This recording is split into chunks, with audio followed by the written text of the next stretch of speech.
जो समझने की बात है वो 14वें अध्याय की 43वीं कारिका से कि निबद्ध और अनिबद्ध क्या हैं। तो यति और विराम, यति जिसको विराम कहते हैं वह तो होगा ही, लेकिन पद्य में जो लिखा जाएगा निबद्ध होगा और छंदो विधान उसके लिए जानना होगा। ये 43वीं कारिका में कहा और अर्थ उसमें रहेगा ही। चरण रहेंगे, पाद उसको कहा जाता है, चरण भी कहा जाता है। प्रत्येक श्लोक में 4 चरण होते हैं। वर्ण उसमें रहते ही वर्णों से शब्द बनते हैं। तो पादैश चतुर्भी ऐसा कहा है, 4 पादों वाला यह निबद्ध होता है। छंदो वृत्ताभिधानवत, छंदस और वृत्त उसमें रहते हैं। छंदस एक व्यापक है, जितना जो कुछ लय यति से समन्वित होता है वह छंदस है, और वृत्त उसी से बनते हैं जितने छंदस या छंद बताए गए। संस्कृत में छंदस शब्द है सकारांत, और हिंदी आदि भाषाओं में केवल छंद शब्द चल पड़ा है। संस्कृत में छंद का अर्थ भिन्न है, इच्छार्थक छंद है। स्वच्छंद में जो छंद है वह इच्छा के अर्थ में आता है, और छंदस जो सकारांत शब्द है वही पद्य श्लोक आदि के लिए जो छंदस है उसका अर्थ देता है। तो वेदों में उसको छंदस ही कहा है। छांदसी वाक है, वैदिक जो भाषा है उसमें मंत्र सब छंदस ही हैं, और जो वैदिक छंदस हैं उन्हीं से फिर वृत्त बनते हैं। तो संस्कृत में जो पाणिनि ने जिसका व्याकरण लिखा उसमें जब इन छंदस को विभिन्न प्रकार से लक्षण उनका करके और सीमित किया जाता है तो वे वृत्त बन जाते हैं। वृत्त का अर्थ घेरा होता है। तो छंदस तो बहुत व्यापक है, उसको किसी घेरे में सीमित कर दिया कि अनुष्टुप में 8 वर्ण होते हैं, तो 8 वर्ण कहीं भी किसी भी चरण में कहीं भी आ जाएं तो अनुष्टुप बन जाएगा छंदस के लक्षण के अनुसार। लेकिन जो अनुष्टुप का भेद यहाँ बताया जाएगा उसमें पंचम लघु होगा और सप्तम जो है दूसरे और चौथे में लघु होगा, और इस प्रकार से षष्ठ गुरु होगा। ये उसमें सीमा आ जाएगी, तो उसमें फिर वो विशिष्ट बन जाता है स्वरूप। उस छंदस का विशिष्ट स्वरूप ही वृत्त है, छंदस का ही भेद वृत्त है। छंदस बहुत व्यापक है, इसलिए दोनों ही इन्होंने कहा कि छंदस और वृत्त दोनों उसमें होते हैं। यहाँ से फिर छंदस का स्वरूप बताते हैं। यह मुख्य विषय इस अध्याय का है कि 14वें अध्याय का और 15वें अध्याय का छंदस शास्त्र उन्होंने समझा दिया। और ये प्राचीनतम निरूपण एक तरह से हमारे साहित्य का है छंदस शास्त्र का, क्योंकि पिंगल सूत्र है वह वैदिक वाङ्मय में जो छंदस शास्त्र है उसका ग्रंथ है, और वह तो आद्य ग्रंथ है ही। लेकिन जो संस्कृत हम पढ़ते पढ़ाते हैं, जो नाटकों में नाट्यशास्त्र में जिस संस्कृत भाषा का प्रतिपादन है उसका एक तरह से सबसे प्राचीन छंदस शास्त्र नाट्यशास्त्र में ही हम देखते हैं, और बहुत विस्तृत छंदस शास्त्र यहाँ बताया गया। अनेक छंद ऐसे बताए गए जो कि सामान्यतः आजकल पढ़ाए नहीं जाते हैं, लुप्त हो चुके हैं, और बाद के ग्रंथों में भी कोई छंद इनमें से नहीं मिलता है। इतना बड़ा यहाँ पर छंदस शास्त्र का स्वरूप है, इसलिए इसका बहुत ही महत्व है। तो सारे छंदस तो एक व्याख्यान में बताना संभव नहीं है, और बाद के जो ग्रंथ हैं उनमें बहुत सरल सुबोध रूप में बताए भी गए हैं। छंदो मंजरी जो गंगादास की है, केदार भट्ट का जो वृत्त रत्नाकर है, बहुत सारे ग्रंथ छंदस शास्त्र के मिलते हैं। क्योंकि जो छंदस शास्त्र में लक्षण हैं वृत्तों के, लक्षण तो वही रहेंगे, अलग भाषा में बता सकते हैं, उन्हीं को सरल ढंग से बता सकते हैं, सूत्र उसका और सरल बना करके बता सकते हैं, इतना ही अंतर है। तो वह तो बदल नहीं जाएगा। जिस तरह से कि कोई वैज्ञानिक सूत्र है उसको समझाने की विधि अलग हो सकती है, लेकिन सूत्र तो शाश्वत रहेगा।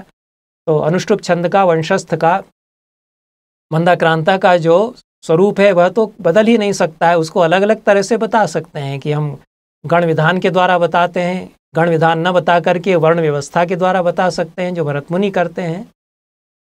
दोनों तरह से बता सकते हैं, जिसको जिस तरह से समझ में आए। तो भरत मुनि ने यहाँ कहा कि 26 प्रकार के छंदस हैं, और 26 प्रकार के छंदस से अनंत भेद हो जाते हैं प्रस्तार से। उन अनंत भेदों में से फिर कुछ सीमित करते हुए वृत्त बनते हैं। इस बात को समझ लेना चाहिए। और यह जो 26 प्रकार के छंदस हैं, ये भी सम, अर्धसम और विषम, ये 3 इनकी कोटियाँ होती हैं। 4 चरण होते हैं किसी भी छंदस में, किसी भी श्लोक में 4 चरण तो होते ही हैं अवश्य ही। चारों चरण यदि समान होंगे, समान वर्ण उनमें हैं, या मात्रिक छंद है तो समान मात्राएं हैं, तो सम छंद होगा। और अर्धसम, कोई 2 चरण समान है, 2 चरण समान है, पहला और तीसरा एक समान है और दूसरा और चौथा एक समान है, तो अर्धसम हो जाएगा।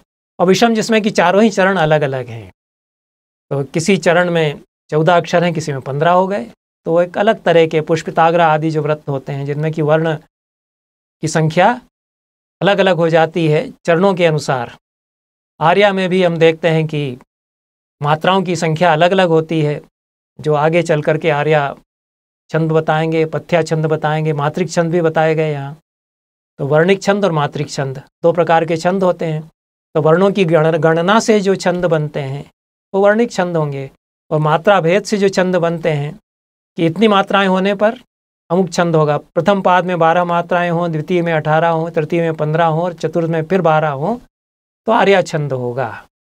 तो ये मात्राओं की व्यवस्था से छंद बनने वाले हैं वो मात्रिक छंद हो गए, और वर्णों की गिनती से बनने वाले छंद वर्णिक छंद हो गए। तो इस प्रकार से सम, अर्धसम, विषम, ये 3 भेद जानने चाहिए। चरणों में वर्णों की मात्राओं की अलग अलग संख्या के अनुसार ये बनते हैं, और मात्रिक और वर्णिक छंद क्या है ये जानना चाहिए।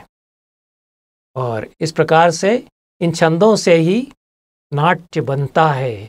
जो कुछ है छंद ही नाट्य में है, ये भरत मुनि कहते हैं। ये बहुत ही महत्वपूर्ण बात उन्होंने कही कि हमने कहा कि निबद्ध और अनिबद्ध 2 प्रकार का पाठ्य इसमें होता है। तो निबद्ध तो वृत्तों में रहता है, लेकिन जो अनिबद्ध है उसमें छंदस नहीं रहेगा, ये नहीं समझना चाहिए। क्योंकि जहाँ भी यति लय के साथ बोलता है तो वह सब छंदस ही होगा। तो छंदस का इतना व्यापक स्वरूप है कि जो कुछ हम बोलते हैं वह सब छंदस ही है। और यदि यति और लय हम ठीक से बोलते समय प्रयोग उसका नहीं करते हैं तो हमको छंदस का ज्ञान नहीं है। क्योंकि जो हम गद्य में, बातचीत में, बोलचाल में, रोज़मर्रा की भाषा में भी जो बोलते हैं उसमें भी एक लय, उसमें गति और यति होना ही चाहिए, होती ही है, वही हमारी पहचान है। इसलिए 47वीं कारिका में इस अध्याय में कहा कि छंदो हीनो न शब्दोस्ति न छंदस शब्द वर्जितम। छंदो रहित तो कोई शब्द ही नहीं है। एक एक शब्द में छंदस समाया हुआ है। तो छंद रहित, छंदस रहित कोई शब्द नहीं, और शब्द से रहित कोई छंद नहीं। दोनों एक दूसरे के बिना नहीं हो सकते। नाटक के लिए तो अच्छी तरह से समझ ही लेना चाहिए इस बात को। इसलिए दोनों का संयोग होना चाहिए। शब्द में छंद समाया हुआ है, और छंदस में तो शब्द हैं ही, शब्दों से ही छंद बनता है, और हर शब्द में छंद समाया हुआ है। इस बात को समझ लेना चाहिए। यह हमारे यहाँ जो ऋषियों ने छंदस का दर्शन बताया कि छंदस से ही सारा विश्व उत्पन्न हुआ है। ऐत्रेय ब्राह्मण में ऐत्रेय ऋषि कहते हैं कि छंदोमय विश्व है, सारा विश्व ही छंदोमय है। क्यों कहते हैं? क्योंकि जो हम बोलते हैं उसमें जो गति, यति, लय, ताल है, उसी में हमारा जीवन बनता है। इसलिए पूरा विश्व ही छंदोमय है, और अभिनेता को तो फिर ये अच्छी तरह से समझना ही चाहिए। अब एक बात और इसमें समझ लेना चाहिए कि जैसा मैंने कहा कि नाट्यशास्त्र के 14वें और 15वें अध्यायों में जितना छंदस शास्त्र हो सकता है नाटक के पाठ्य की दृष्टि से, वह सब बता दिया गया, बहुत विस्तार से अच्छी तरह बताया गया। इसी को यदि अच्छी तरह से पढ़ लें 14वां और 15वां अध्याय, तो छंदस शास्त्र पर अधिकार हो जाता है। इसको समझ करके और इसको उतार लें यदि चित्त में। लेकिन नाटक में तो गेय भी होता है, पाठ्य के अतिरिक्त गेय भी होता है, तो कुछ अंश गाया भी जा सकता है। गाया क्या जाता है कि ध्रुवाएं गाई जाती हैं। तो अभिनेता गेय अंश का व्यवहार कम करते हैं। जो कुतप में गायक वादक बैठे रहते हैं वो गीत गाते हैं, जिसको कि ध्रुवाएं कहा गया है। तो नाट्यशास्त्र के 28वें अध्याय में, 32वें अध्याय में जो ध्रुवाध्याय है उसमें ध्रुवाओं का स्वरूप बताया गया है। तो ध्रुवाओं के भी छंद होते हैं, बिना छंद के तो ध्रुवा नहीं होगा, ध्रुवागान नहीं होगा, उसमें भी छंद रहेगा ही। तो ये छंदो विधान फिर वहाँ भी आता है, लेकिन वो गेय की दृष्टि से आता है। और यहाँ जो आया है 14वें-15वें अध्याय में, वो पाठ्य की दृष्टि से। अभिनेता को चूंकि पाठ्य का मुख्य रूप से व्यवहार करना है नाटक में, वाचिक अभिनय में, इसलिए उसकी दृष्टि से यहाँ बताया। तो जो संगीताध्याय हैं 28वें से लेकर के 34वें तक, उन्हें फिर विस्तार से गेय के जो छंद हैं उनको भी भरत मुनि बताते हैं। उनको जातियाँ भी कहा है, तो ध्रुवा जातियाँ उनको कहा है, हर जाति में छंदस होता ही है। और वहाँ थोड़ा स्वरूप अलग है, वो तो बहुत ही गेय हैं, उनकी यति गति और लय जो है।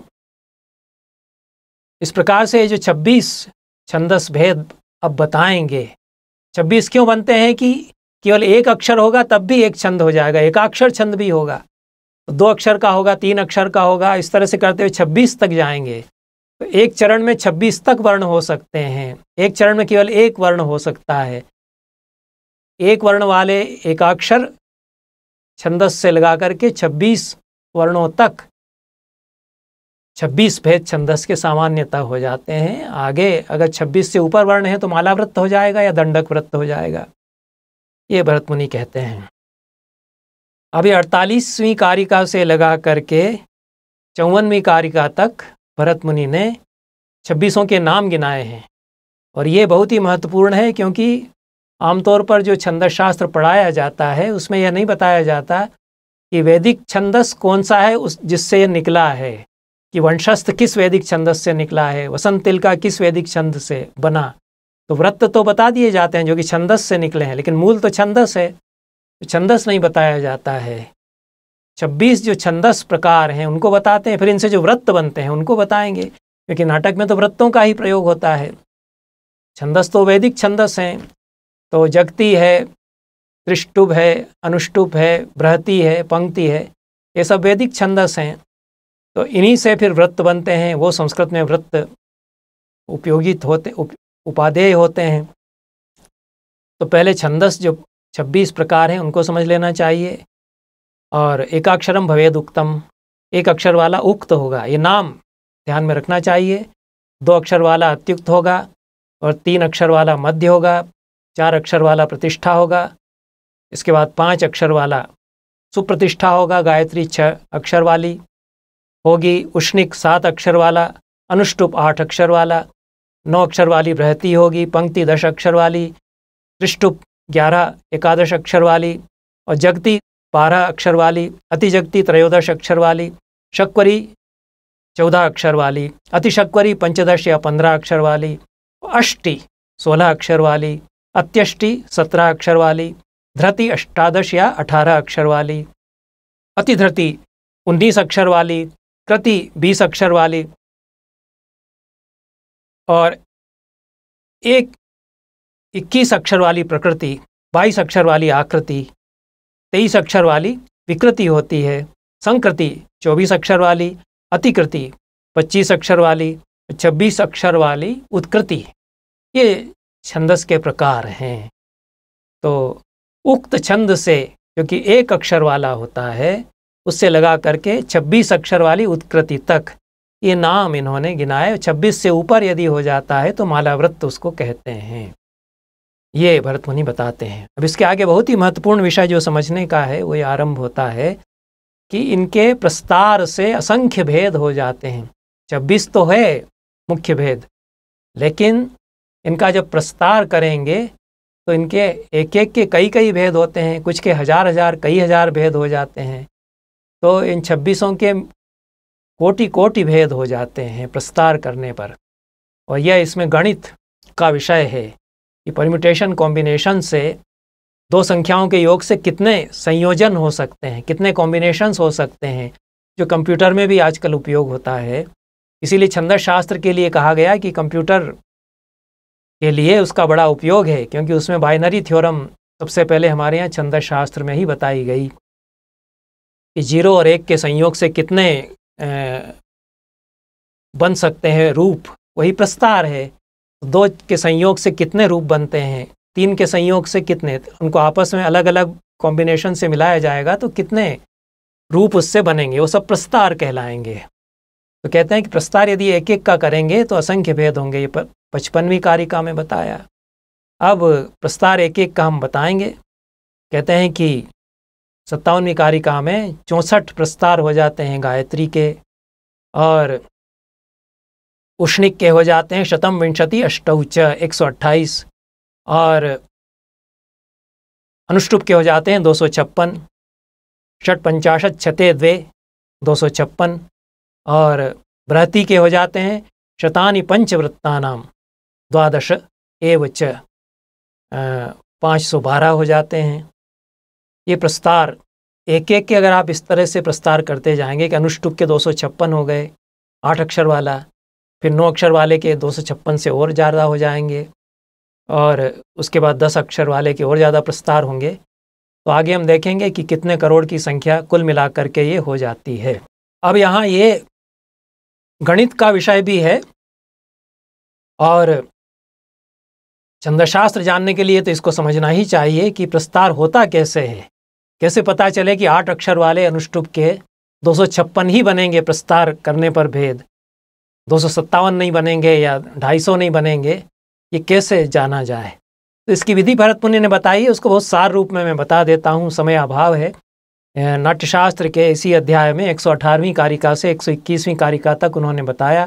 उसका सारांश यह है कि उस छंद में जितने अक्षर हैं उतने खाने बना करके एक लाइन आप बनाइए, एक पंक्ति आप बना लीजिए, और जितने अक्षर हैं उनके अनुसार जितने खाने आपने बनाए हैं उनमें पहली पंक्ति के सारे खानों को, सारे ब्लॉक्स को गुरु के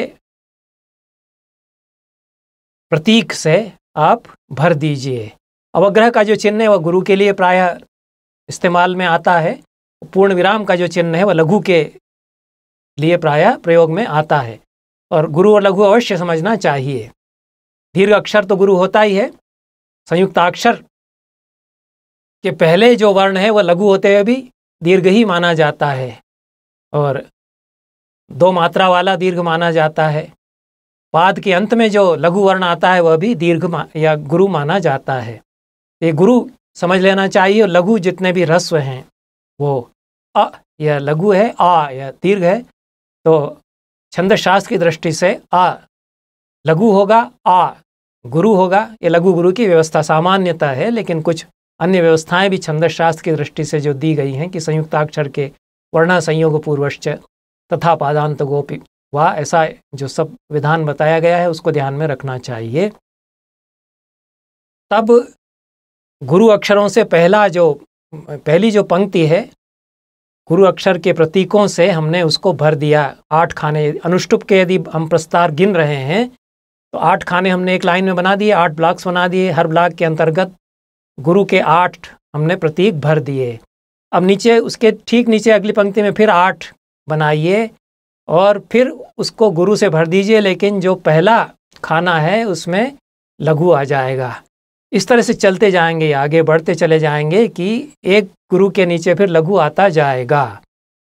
अंत में पहुंच करके जब अंतिम पंक्ति में सारे के सारे 8 खाने, 8 ब्लॉक्स जब या स्क्वायर्स जब लघु से भर जाएंगे, इस सब में 8 में लघु ही आ जाए, एक एक लघु गुरु के नीचे लिखते लिखते, तो प्रस्तार पूरा हो जाएगा कि उतने ही कॉम्बिनेशंस बनेंगे, उसके कम और उससे ज़्यादा नहीं हो सकते। ये बड़ी वैज्ञानिक विधि है, इसका कंप्यूटर पर भी करके देख सकते हैं और मैथमेटिक्स में भी इसका फार्मूला अलग है, उससे करके देख सकते हैं। भास्कराचार्य ने लीलावती में इसका प्रयोग किया है। गणित में भी इसको कॉम्बिनेशंस कितने 2 संख्याओं के 3 संख्याओं के या 3 वस्तुओं के बन सकते हैं, इसको गणित में बताया जाता है। तो छंदशास्त्र में तो इसका बड़ा उपयोग है ही। तो आप चाहे तो अपने घर पर भी करके देख सकते हैं कि अनुष्टुप के 8 खाने आप बनाइए पहली पंक्ति में, उसमें सब गुरु भर दीजिए और फिर उसके नीचे पहले के गुरु के नीचे लघु लिखते जाइए। इस तरह से खाने बनाते जाइए, अगला खाना उसके बाद का अगला। अंत में जब अंतिम पंक्ति में सारे खाने लघु से भर जाएं, उन सारे खानों को आप गिन लीजिए तो 256 आना चाहिए। और ये वर्ण प्रस्तार हुआ। मात्रा प्रस्तार में मात्राओं के आधार पर होता है, और उसी प्रकार से दीर्घ मात्रा जहाँ होगी वहाँ गुरु होगा, जहाँ ह्रस्व मात्रा होगा, एक मात्रा जहाँ होगी वहाँ लघु माना जाएगा, और जहाँ गुरु है उसके लिए जगह उसी प्रकार से उस ब्लॉक में हम गुरु का अक्षर गुरु का प्रतीक लिखेंगे, और जहाँ एक मात्रा है वहाँ लघु का लिखेंगे, और उस तरह से मात्रा के भी प्रस्तार, मात्रिक छंदों के भी प्रस्तार हम कर सकते हैं। तो संक्षेप में प्रस्तार की विधि बताई गई। अब हम देखते हैं कि 3 वर्णों का मिला करके एक गण बनता है, तो यह भी ध्यान में रखना चाहिए। 3 अक्षर का एक गण बनता है, और आगे चल कर के गण भी भरत मुनि इसमें बताएंगे। गणों की व्यवस्था तो समझना ही चाहिए। तो अब कितने प्रस्तार किस छंद के हो सकते हैं, संक्षेप में आपके सामने हैं। भरत मुनि ने जो विस्तार से बताया है उसको पूरा बताने का यहाँ समय नहीं है। गायत्री छंद में प्रत्येक चरण में 2 गण बनेंगे। 3 अक्षरों का एक गण हुआ, 2 गण हुए 6 अक्षरों के। तो गायत्री छंद में प्रत्येक चरण में, प्रत्येक पाद में 6 अक्षर हैं, तो 2-2 गण बनेंगे। और 6 अक्षर षडक्षरा जो गायत्री है उसका प्रस्तार करेंगे। 6 अक्षर उसी प्रकार से लघु गुरु करते हुए आप खानों में भरते जाइए, तो 64 खाने बनेंगे। उष्णिक के 7 अक्षर होते हैं, 2 गण और 1 लघु, उसके 128। अनुष्टुप के 8 वर्ण होते हैं प्रत्येक चरण में, 2 गण और 2 लघु गुरु, 256 इसका प्रस्तार होता है। बृहति के 9 अक्षर हर चरण में होते हैं, 3 गण उसमें हर चरण में होंगे, 512 जैसा बता चुके हैं। प्रस्तार से उसके भेद होंगे। पंक्ति के 1024, दृष्टुप के 2048, जगती के 4096, अतिजगती के 8192, शक्वरी के 16364, अतिशक्वरी के 32778, अष्टि के 65356, और फिर बढ़ती जाती है संख्या। अत्यष्टि के आप देखेंगे कि 1,31,000। इस तरह से ये आपके सामने है, और यह बहुत ही वैज्ञानिक है, गणितीय है, इसमें कोई प्रमाद की संभावना ही नहीं है। उत्कृति के इस प्रकार से आप देखेंगे कि 6,71,08,864 प्रस्तार भेद एक छंद जो उत्कृति है उसके हो जाते हैं। अब ये 6,71,08,664 जो आया, ये केवल सम का आया। अब 3 प्रकार होते हैं, सम, विषम और अर्धसम। तो फिर ये 3 गुने और हो जाएंगे, और फिर और भी कई करोड़ हो सकता है। लेकिन ये केवल सम के अनुसार भी करेंगे तो यह 13,42,07,726 इतने इन सब छंदों के मिला करके प्रस्तार हो जाते हैं। अब गणों की व्यवस्था भी समझना चाहिए। भरत मुनि ने गणों का जो विधान है वह विस्तार से बताया है, समझाते हुए बताया है। 3 अक्षरों से एक गण बनता है। अब 3 अक्षरों में कौन सा लघु होगा, कौन सा गुरु होगा, इसकी व्यवस्था से अलग अलग गण होंगे। तो ये कहते हैं कि 86वीं कारिका में पहला अक्षर यदि गुरु होगा, अन्य 2 लघु होंगे तो भगण हो जाएगा। तीनों ही यदि गुरु होंगे तो मगण हो जाएगा, और बीच वाला अक्षर गुरु होगा, शेष दोनों लघु होंगे तो जगण हो जाएगा। यदि अंतिम केवल होगा गुरु, शुरू के दोनों लघु होंगे तो सगण हो जाएगा, और केवल अंतिम लघु होगा, प्रारंभ के दोनों गुरु होंगे तो तगण हो जाएगा।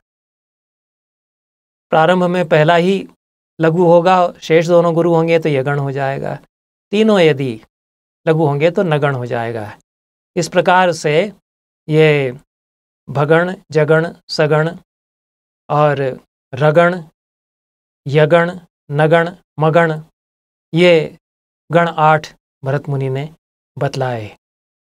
इतना विस्तार से बताया है, इसके लिए आगे चल कर के सूत्र फिर बताया गया। उसको याद रखने से अधिक आसानी से समझ में आ जाता है कि अक्षरों का लघु गुरु का विन्यास प्रत्येक गण में क्या होगा। तो यमाता राजभान सलगम, इसको सामने रख लिया जाए, और जिस गण का स्वरूप जानना है उसके अक्षर के आगे दोनों वाले वर्ण मिला करके उसका स्वरूप बन जाता है। तो यमाता, यगण में पहला रस्व, शेष दोनों गुरु, तो यमाता।